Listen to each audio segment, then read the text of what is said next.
Good morning, Culés.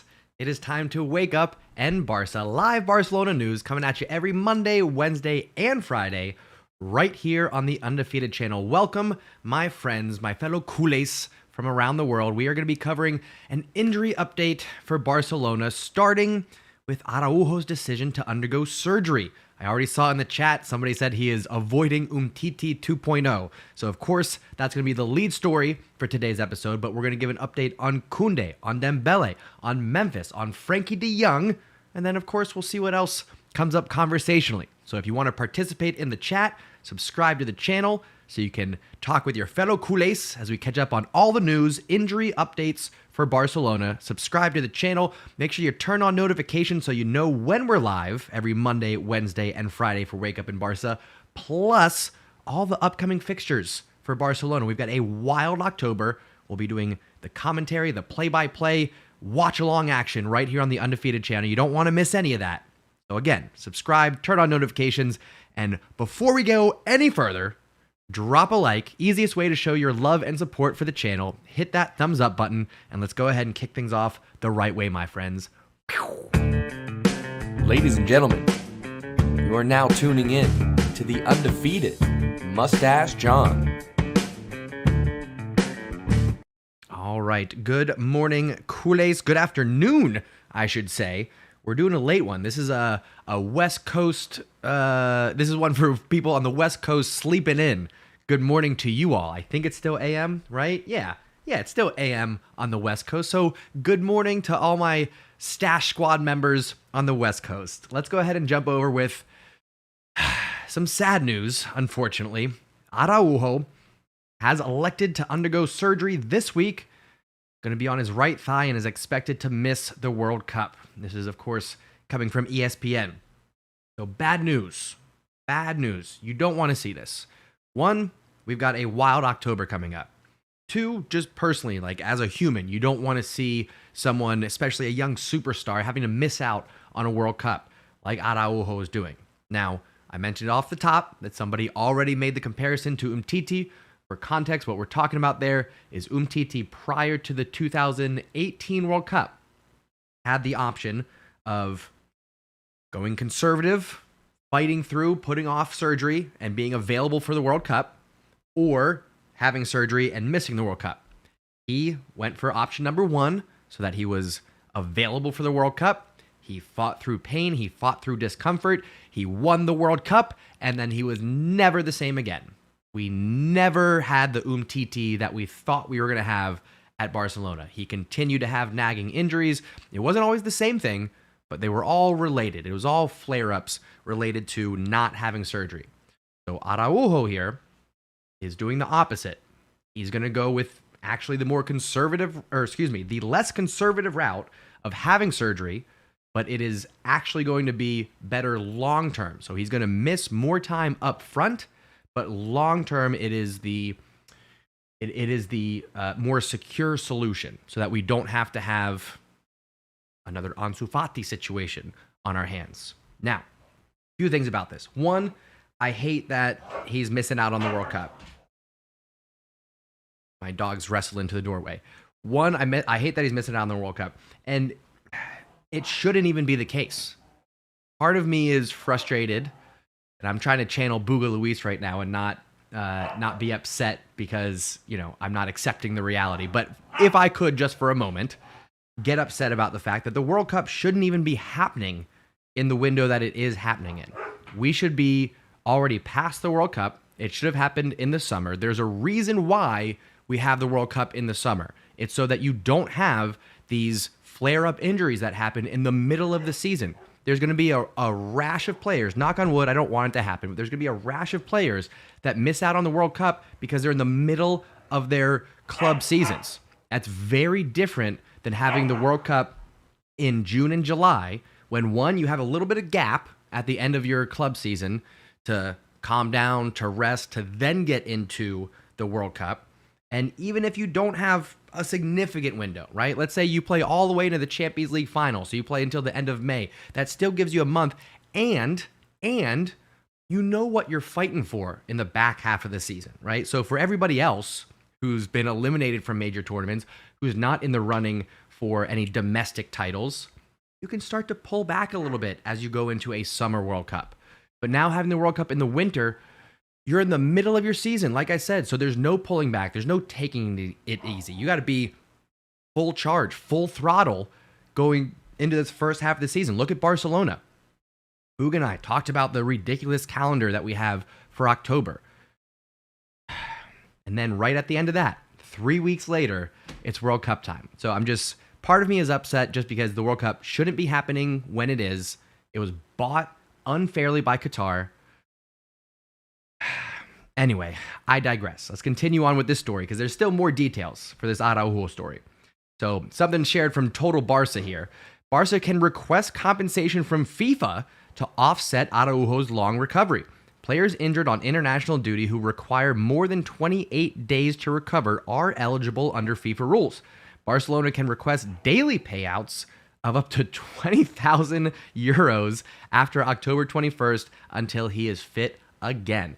So we do have to wait for a month because if it's, of course, you got to wait until that 28 days hits. But if it does, all things looking like, Barcelona could at least get a little bit of a payout while we're waiting for Araujo. Now, that would have been nice last year for some of the injuries that we had, but they didn't happen on international duty. So a little weird quirk, I guess some silver lining that Barcelona gets compensated while Araujo is not playing, but doesn't really cover the disappointment. Doesn't really cover it. So I will pause there. That's where I'll turn to the Stash Squad. I'll say my hellos, my good afternoons, and my good mornings. I'll get your reaction to Araujo, and then we will continue on with Koundé, Dembele, Memphis, and Frankie de Jong getting their injury updates. Let me say hello. How we doing, Stash Squad? We got Kudis in the house. We got Ayush. Hello to my Stash mods. Hope you're both doing well. Ayush says, Araujo knows Uruguay aren't going to win the World Cup. Fair point. Forza Barça, hello. Chris E, hello, sir. I know I owe you a message back, Chris. I haven't forgot about you, buddy. Chris, that's fire. JJ, how we doing? Says, do you think we can beat Inter Milan? I do. We talked a bit about that. If you missed it, I'm going to be putting out some clips this week, but Buga Luis and I had a very good conversation about the upcoming October fixtures, Champions League and La Liga. We talked all about what we need out of those Inter Milan matches, what our chances are. So go back and look into that, but we will also, like I said, be putting out some clips throughout the week. And then probably just thinking out loud here, probably save a few clips for when the time is right for those Inter Milan matches, Bayern Munich, so on and so forth. Varun, hello, sir. How are you doing? Says, Barca had a PowerPoint presentation ready with Umtiti's career highlights after he refused surgery, all to convince Araujo. Are you serious, or are you just making that up? I'm sure that's made up. There's no way that actually happened. That's terrible. I shouldn't even laugh at that. Hollow the Reaper says, checking in with the Stash Professor. How we doing, Hollow? I'm doing all right, man. I'm glad you're checking in. Glad to see you here in the chat. Daniel says, thoughts on the U.S. men's national team? That'll be another conversation. We will have to start doing some U.S. men's national team streams here as we approach the World Cup. There's almost too much going on to not talk about. But I want to keep this Barca content related. Yes, we skew off to U.S. men's national team, but now that Dest is no longer with Barcelona, it kind of loses that thread outside of me being an American. So right now, we'll throw in some bonus episodes here and there. We'll have to come up with a different name, of course, for U.S. men's national team stuff, but we'll get there. Ayush continues to add to the stash mod emojis. I love it. Varun says, I consider that a calculated assumption. Sure. God, Also, I don't want to talk about U.S. men's national team because we just lost to Japan 2-0, and it's not looking good. Anyway, it's fine. We only started like half of our regular starters. No big deal. We don't need to talk about it. Anyway, Ayush says, wake up, America. Might have a different tone if we call it that. We'll have to come up with something that maybe doesn't sound at all political whatsoever. I don't want to draw in the wrong audience, if you know what I mean. Some hot topic issues here in America that we just don't talk about. We don't talk about on this channel. We only cover the Barcelona news, all right? Including injury updates. Here's another one. Not so terrible, though, okay? Comparatively, Araujo we'll call that long-term, out 6-7 weeks or more. He's probably going to miss the World Cup now that he's elected surgery. So, sorry, I think I'm even misspeaking. That 6 or 7 weeks was before electing surgery. He's now going to be out for the World Cup, so we're talking months now that Araujo is out. So, rewind, misspoke. Anyway, update on Jules Koundé injury here. Latest news says tests on Saturday morning have confirmed that Jules Koundé has a biceps femoris injury. I feel like half of the players that get injured for Barcelona, it's their biceps femoris. Anyway, in his left hamstring, as a result, he's unavailable for selection until he recovers. Now, jumping right over to a quote here from GB Sans, shared by Barça Times, says Koundé wants to pull off a Puyol. The Frenchman wants to emulate the legendary Barça captain by returning in time for El Clasico. Puyol has also suffered some muscle injuries and even broke his cheekbone back in the day, but somehow made it to El Clasico. Fingers crossed, friends. Fingers crossed. We're going to be without Araujo. I really don't want to be without Jules Koundé as well. We talked about what our defense is going to look like without those two star defenders. We can do it, but it's not ideal. Not ideal by any means. So if we can even just get Koundé back in time for 60 minutes, maybe he's not 90 minutes match fit, but if we can get him on the pitch, if we can get a good chunk of time out of him, I'll feel a lot better about things. And if he does it and continues the comparisons to Puyol, maybe scores a match-winning header for us, I don't know. We'll see what happens. But good news is that Koundé is going to return sooner rather than later. Fingers crossed, could be back for El Clasico. So let's go ahead and turn to the chat. And again, if you're watching on replay, let me know down in the comments your reaction as we give these updates. And everyone, whether you're watching on replay or live, pause, hit that thumbs up button. I do appreciate it. Let's see where we're at on the likes, actually. We're at 12 likes. I know we got almost 20 people in here watching right now live, so let's get those numbers up just a little bit. Again, easiest way to show your love and support for the channel, and it does have a big impact. Gets the algorithm going, gets some new people showing up to the live streams. It all helps out. So smash that like button. I really do appreciate it. Mark says, now I know why Xavi wants more center backs. These problems we still have Garcia and Christensen. We should sign Inigo Martinez in January if possible. I think Xavi's strategy is to at least hold out one more year while we have PK. But I think while PK, assuming, rides off into the sunset after this season, then we bring in another fresh center back. Then we'll have Araujo. We'll have Koundé actually playing center back because we'll bring in a right back next year. So Araujo, Koundé, Christensen, Garcia, and then we'll sign a fifth young center back, and then we'll be good for the next 7 years. I think we'll be okay. I'm sure some of those players will get fed up with the rotation, the lack of playing time, this and that. They're not all five going to stay for that long, but it is what it is. I'm thinking, yes, we'll get another center back, but I don't think it's going to be this January. I think we wait till PK's gone. Arfan says, what do you think about the international breaks? I think I am going to lie. I am not going to lie. Sorry. I'm not going to lie. I think that is boring and just sad about Araujo. This international break was boring. I'm okay with the Nations League. It spices up the friendlies a little bit. Sometimes for U.S. men's national team, you get some good CONCACAF matchups when it's Gold Cup and the Euros going on, like that kind of tournament action. I'm in favor of the international breaks, but just to get a run out with the national teams, yes, it just kind of interferes with club football, which we all want to watch, right? Outside of Barcelona, I'm a huge Premier League fan, so it sucks when that gets interrupted, but not a huge fan. Not a huge fan. Are you still coming up with names for American content? Wake Up and Soccer. I think people will throw rotten fruit through the screen at me if I call it that. Irish says Xavi is being harsh on the legends in not playing them and dispatching them one by one. PK, Busi, Alba.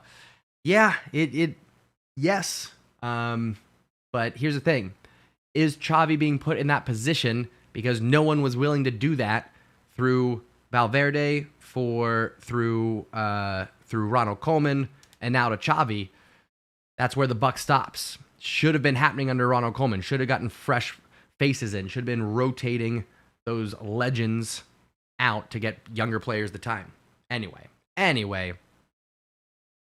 Kudus and Ayush going back and forth through your suggestions. Keep going, guys. You're getting close. You're getting close. Keep it going.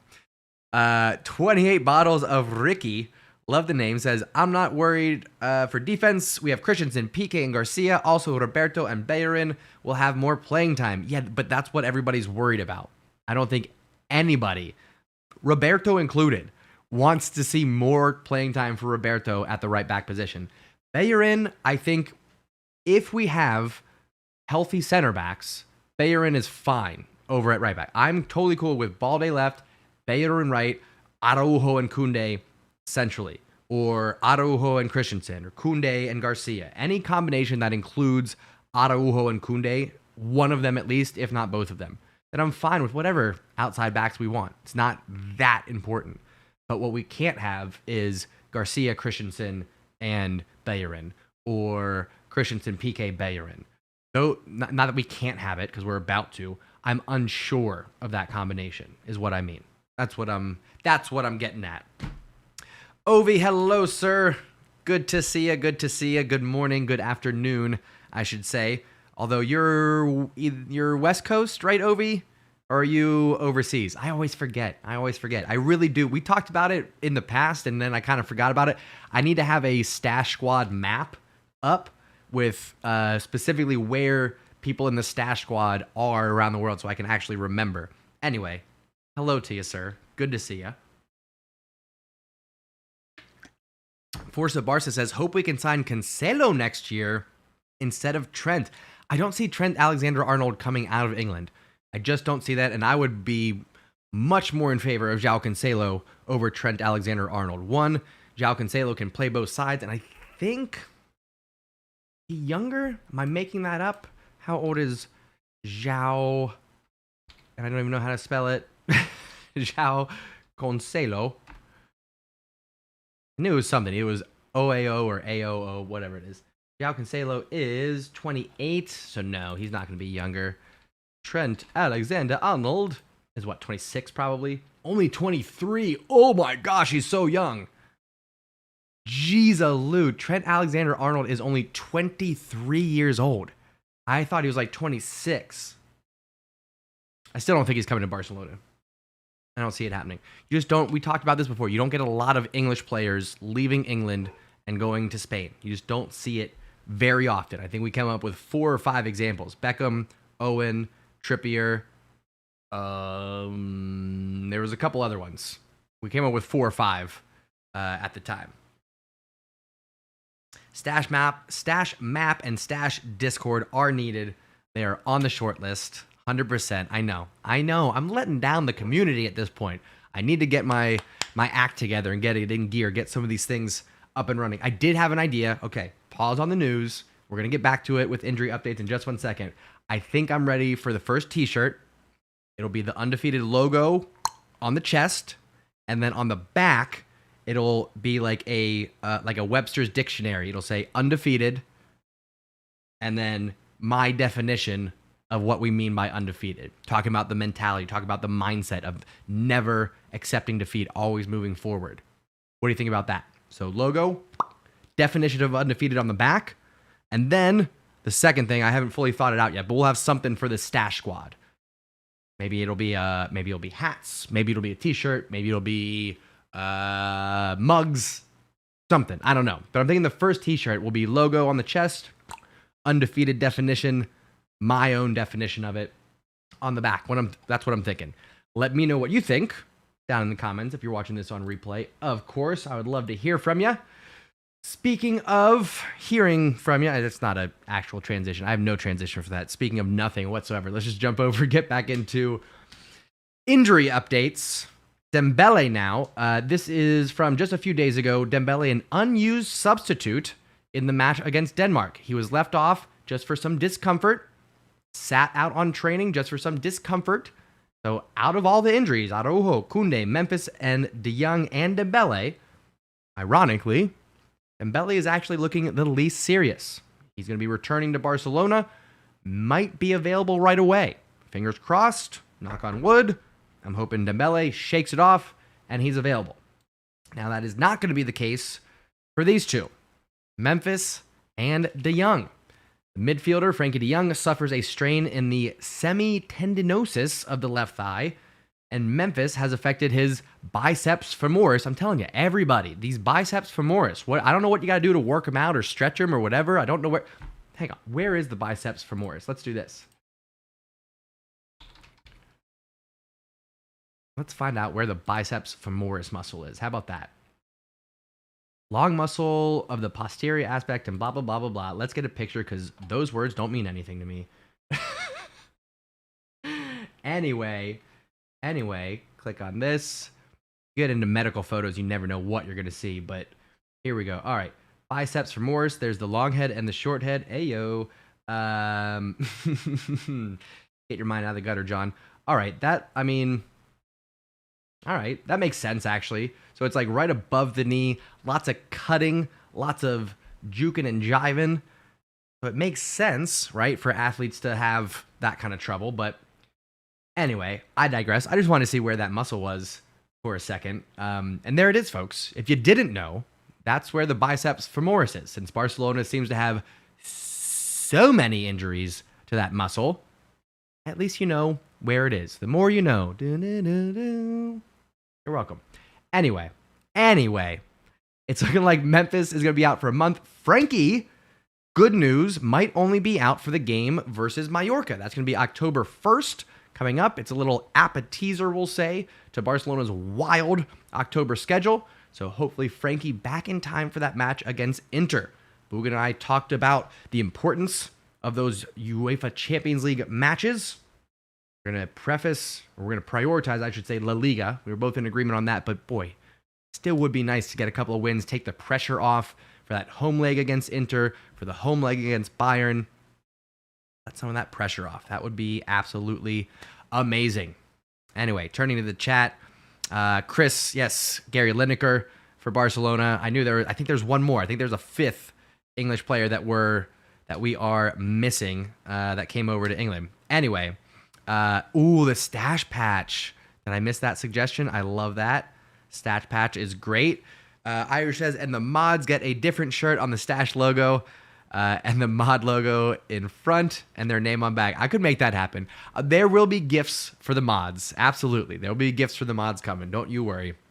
Eventually, we'll have some undefeated jerseys on here, or maybe we'll start with t-shirts that look a little bit like jerseys. That would make sense. Do a t-shirt with a badge on the front. Here's what we're going to do, folks, because I've been thinking about this lately too. We're keeping all of the original logos and names, but as this channel grows, we'll add stuff to it. So we'll have an undefeated badge that won't be the primary logo for this channel, but we'll use it for stuff. We'll use it for merchandise, for marketing here and there. And it's something that I've been working on for a while. So we'll have some different artwork, some different branding come in here, but I think I'm always going to keep the original as the primary marketing logos. Anyway, I digress, my friends. What else we got going on here? Forza Barça says, how is Bellerin better than Dest? I don't understand why we kicked him out of the club. I could talk forever about that. I think it's just because of the appearance, the look test for Serginho Dest, unfortunately. He gives too much space on the ball. That's my biggest complaint. And then he's not very consistent. He gives too much space defensively on the ball. He's not consistent. The mistakes he makes are pretty big, but Bellerin, for me, not all that much better. A little bit more consistent, but you don't get, you give up the lows of Dest, but you give up the highs as well. So Bellerin, a little bit more consistent, but not as dynamic either. Just saying. Frankie, how we doing, sir? Says, I think the logos have some nice character to them. Same with the intro. I've been on the brink of at least updating, not changing the intro, but at least updating the clips for it. Those clips are all from, I think, the first 3 or 4 live streams I ever did. So maybe it'd be fun to like keep the first one, do the second one, because I think there's 3 in there. Keep the first one, do the second one from like 2 years in, and then the third one be from the current year. So it kind of updates throughout the time. Maybe, or I just leave it. It might not ever hit my priority list. We'll see. Don't know. Kuda says, you take that intro audio away and I leave. I won't do it. I promise I won't change the audio. The look of it might change eventually, but the audio will remain. I promise. That's gonna be here forever. Frankie says, updating the clips would be a good idea, keeping it fresh but still iconic. Okay, good. That's what I'm thinking too. Keeps the same vibe, but updates a little bit. I mean, as you can tell, this is the same room. Hair is also a little bit different. So there's been some changes. Camera updates as well. Anyway, folks, let's wrap up this injury update. Jump over to Rashad Rahman here. This is a nice little summary. Koundé out 2 to 4 weeks. Memphis out for a month. Frankie out 1 week. Nothing serious. Araujo says 2 to 3 weeks. But when was this? This was on the 23rd. So this was before electing for surgery. So ignore that. Araujo is probably going to miss the World Cup, which means he's not going to be available until late December, maybe early January. Dembele missed training due to some discomfort. He did sit on the bench for France's match against Denmark, as we mentioned earlier. So outside of Araujo, this is an accurate update, and it's just, it's a bummer, folks. But you know what? Araujo's got a long career ahead of him. I think he's making the smart decision by electing for surgery. He's going for the long-term solution, which is nice to see. So we just got to be patient. Got to keep our heads up. We have a lot to look forward to, and we still have a huge October for Barcelona before we ever get to the World Cup. So, got a lot going on this channel. We got a lot going on with Barcelona. Make sure you subscribe. Make sure you turn on those notifications so you know when we are live. We're mixing up the times now on Wake Up in Barca. I think, again, I was, always evaluating. I think what I'm going to do is on match reviews, like when we do the good, the bad, and the Barca, those are going to be early in the day. I don't like waiting until mid-afternoon, later in the day to get those match reviews out. I like just getting those done out of the way. So Wake Up in Barcas that include a good, bad, and Barca will probably be early. And outside of that, we'll mix them up because I do like giving the opportunity for other folks to join in the lives. I know I get some complaints sometimes that I start a little bit too early, particularly for West Coast folks. So later in the day is nice, but then you go too late. And I know we got folks from the other side of the world, India and elsewhere, that are like, well, I'm in bed by that time. So we'll continue to find the sweet spot. We'll continue to mix it up a little bit so we can keep this community engaged, active, as we continue to grow, as we continue to connect Kool-Aids from around the world to support the badge, support each other through this undefeated community. So I love you all very much. Keep tuning in, I should say, for these live streams every Monday, Wednesday, and Friday. Thank you to my stash mods, Kudis and Ayush today. Thank you to Kyle and Steve for doing what you do and just being awesome people. Thank you to everyone. I appreciate you all for tuning in and taking a ride. And we'll see you next time right here on the Undefeated channel. Mwah.